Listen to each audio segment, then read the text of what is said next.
I said, I think the top row's open. So we went all the way up to the top row. It was a good place to be. Where were you shot? I got shot in the chest. It went through my liver and come out my side.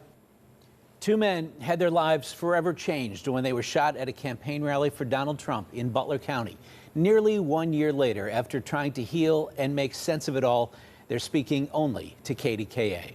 Thanks for joining us at 5. I'm Ken Rice. And I'm Christine Sorensen. Jim Copenhaver and David Dutch say they may never fully recover from both the physical and emotional scars, but they'll continue to look to the future.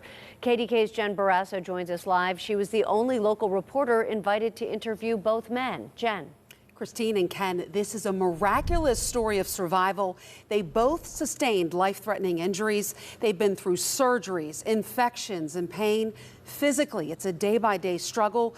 We learned that David Dutch and Jim Copenhaver actually had their seats changed for the rally, never knowing that choice would change their lives forever. And it was an emotional day as those two met 3 women whose son and brother didn't survive the rally. Honestly, we pray for you all the time. All the time. I guess what got me through it was the praying. In a KDKA exclusive, Trump Butler rally shooting survivors Jim Copenhaver and David Dutch met with Corey Comperatore's sisters, Kelly and Dawn, and mom Karen, nearly 1 year after the Trump attempted assassination in Butler County. Probably very emotional, like meeting the whole Comperatore family. Well, I've also had a son, he died, and it's not something that you're supposed to experience. The 75-year-old Copenhaver and 58-year-old Dutch were thrilled to attend the Butler rally last July. They got a chance to sit in the bleachers behind President Trump. Then the unthinkable happened. Thomas Crooks fired 8 shots with an AR-15 from the roof of the AGR building, hitting Trump. Comperatore was shot in the head and killed while shielding his family from the bullets. Dutch was shot once in his abdomen. The bullet split his liver. When it felt like somebody punched me right in the gut. I didn't hear any shots right away. We noticed some shrapnel flying, and we were didn't know what it was. And then I got hit, and then round shrapnel was flying everywhere, and I was just yelling for people to get down. Broke ribs. It broke your ribs? Oh, yeah. Shattered the ribs in that area. They were in little pieces. At that moment, did you feel you were going to die? I knew I wasn't in good shape. I knew if I didn't get out of there as soon as I could, I told my buddy, I said, if I don't get out of the bleachers now, I'm not getting out of here. Copenhaver was shot twice. One bullet tore into his tricep. So I was standing up looking at the Jumbotron behind me, and next thing I know, my sleeve has been yanked, and I could see a portion of it going by pretty fast, and I heard, pew. Yeah, I mean, I heard it. The other bullet is still lodged in his body, taking chunks of his colon and leaving him with nerve damage. It was like a jolt, but it didn't knock me over, but I didn't want to stand anymore either, you know, because unfortunately it's lodged in right next to my spine and hit a nerve. And so my leg was, you know, unsteady, but I grabbed hold of the railing and I went down with my body that way, and I laid on the bleachers. Video from the rally shows both men not far from each other. Copenhaver in the white long-sleeve shirt and Dutch to the right in the American flag t-shirt. Then video of Dutch being let out of the bleachers by police and Copenhaver carried out. Copenhaver now walks with a cane. The shrapnel in his pelvis may never be able to be removed. He struggles, even putting his shoes on. They had to go back in, and that's when they disconnected my colon. I just started PT yesterday, physical therapy, and we're working on eliminating some of the numbness that's in my left leg. And, you know, I'm walking with a cane. We're not going to give up. Dutch has fragments in his abdomen that can't be removed. The Marine vet who served in the Gulf War may never be able to go back to work. He gets worn out easily. Even household tasks like cutting the grass are nearly impossible. David, can you talk to me about your injuries and the impact on your life? Getting strength back. Early on, There wasn't much pain because everything was numb. There was no nerve feeling at all. But as that comes back, it's like being wrapped in needles or pins. David, why do you think you survived? No, God wasn't ready for me yet, I guess. That's all I can say. It wasn't my time. Makes you think about life, though, a lot more. Thinking, quit wasting time worrying about every little stupid thing in life. Get out there and live. Do what you enjoy. Why do you think you survived? Because there was a hand from a superior entity. That's all I can tell you. As we've been reporting about the Secret Service communication and security failures, Copenhaver and Dutch's lawyers plan on suing the federal government and others for negligence. They're disgusted and they want accountability. So do the comparators. And we're talking about what that would look like for them coming up new at 6. Jennifer Borrasso, KDKA-TV News.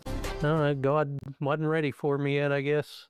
That's all I can say. It wasn't my time. Makes you think about life, though, a lot more. Because there was a hand from a superior entity. That's all I can tell you. This Sunday will mark 1 year since a young man tried to kill Donald Trump during a campaign rally in Butler County. A bullet hit Trump's ear.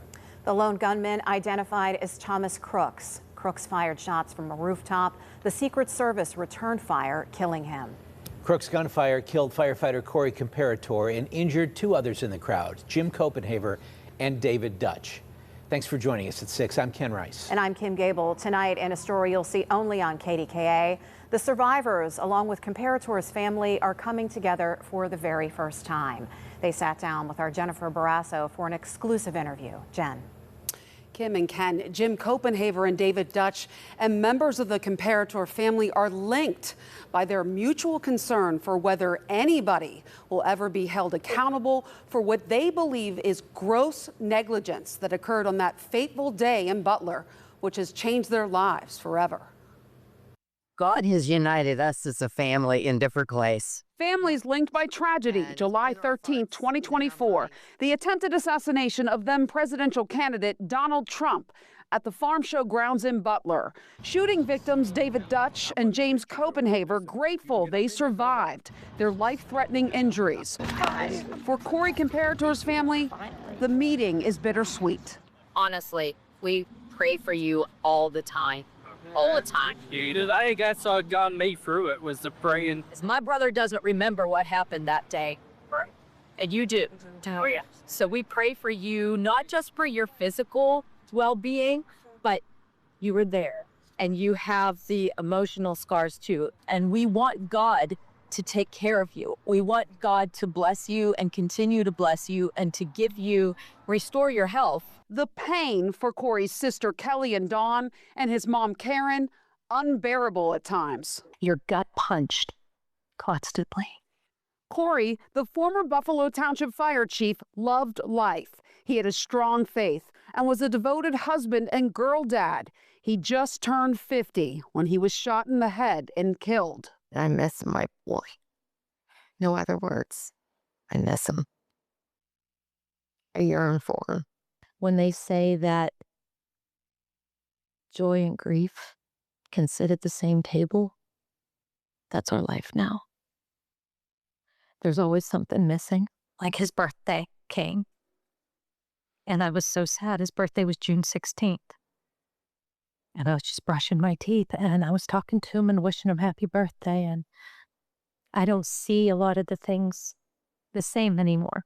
The families are also linked by their frustration about the communication and security failures of the Secret Service, and lingering questions. As far as the Secret Service, you failed my brother.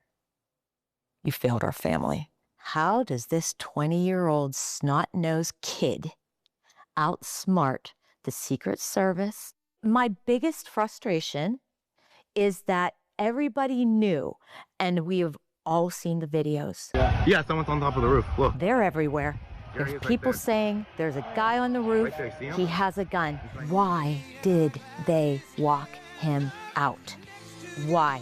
If they would have waited one more minute until the threat had subsided, this whole thing would have taken a totally different trajectory and my brother would still be alive. For shooting victims Dutch and Copenhaver, they want answers too. What would justice look like for you? Truth, whatever the truth actually would be, unredacted reports. David, do you want accountability? Oh yeah, I definitely want accountability. I mean, if you're gonna do a job, do it the way it's supposed to be done. They've heard recent reports of the current FBI Director Kash Patel and FBI Deputy Director Dan Bongino saying there isn't much else to this story. Thomas Crooks acted alone. Do you think there's more to the story? More than likely, but we'll probably never hear anything about it. I would like to hear what's being held back. There's phones that were found. There's devices that were not fully exposed. I would like to hear about that. I understand because of their position, they're not personally liable, but because of their position, they should have job liability. What would justice look like for you and your family? We want accountability. We want somebody named. We want names. That's what we want. We want accountability. People should be fired. This should have happened before now. Here we are a year later, and we still don't know, the three of us, I'm speaking for the three of us, we still don't know anything more than we knew then. As we've been reporting about the Secret Service communication and security failures, Copenhaver and Dutch's lawyers plan on suing the federal government and others for negligence. That family's frustration and anger, it's quite palpable. Now, you've talked more with the lawyers about exactly what they're alleging. What are they sharing? Ken, they wouldn't tell me who they are exactly suing, but I did ask them more about the allegations.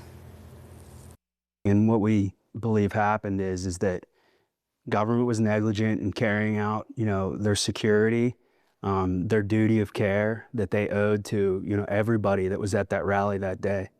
They breached that duty of care and people were injured. Somebody lost their life. I wish there was a better explanation. I wish the government was able to give us something that would make more sense, other than a systemic breakdown in the security, and the planning. And Ken and Kim, Attorney Feldman did tell me that they did talk to the FBI Deputy Director Dan Bongino recently. He said Bongino reached out but couldn't offer any information about the breakdown in security in Butler. But Bongino reportedly said another report on the attempted assassination would be issued in the near future. Okay. Yeah, you've been on top of this from the very start, Jen. We appreciate your coverage of this. Thanks, Jen. Sure.